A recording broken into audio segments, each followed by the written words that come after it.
God says, Sarah, you're going to have a son in 1 year from now when you're 90 years old.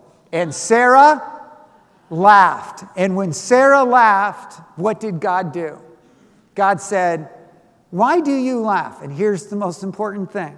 He says, is anything too hard for the Lord?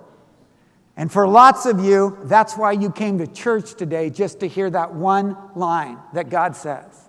Is there anything too hard for the Lord? Because you're facing your 100-year-old problem. You know, you've got a business problem, a marriage problem. You've got issues with your kids. You've got a cancer issue in your life or some kind of health problem. And it's a monster problem. And it hasn't gone away. And it hasn't happened in a timely way. And you're saying, you know, God, where are you? And God says, I'll take care of it. And you're going, you are not taking care of it. And God's saying, is there anything too hard for the Lord? Whatever it is that you're facing. The question is there anything too hard for the Lord? And so God says, when your son is born a year from now, I want you to name him Isaac, which means laughter.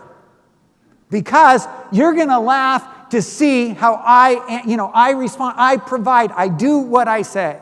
And so you can imagine Abraham and Sarah laugh all the way to the hospital when they're going to give birth to Isaac, and they give birth in the geriatric ward, and Medicaid pays for it, and they laugh. And every time they go to the grocery store, they buy both Depends and diapers, and they have to laugh. And every time they eat a meal, they laugh because they're all eating baby food because there isn't a tooth at the table, and they have to laugh. And they laugh because God did it.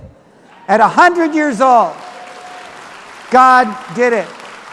And God is able to do what he says. Is there anything too hard for the Lord? It's one of the most important questions that we have to answer when it comes to faith.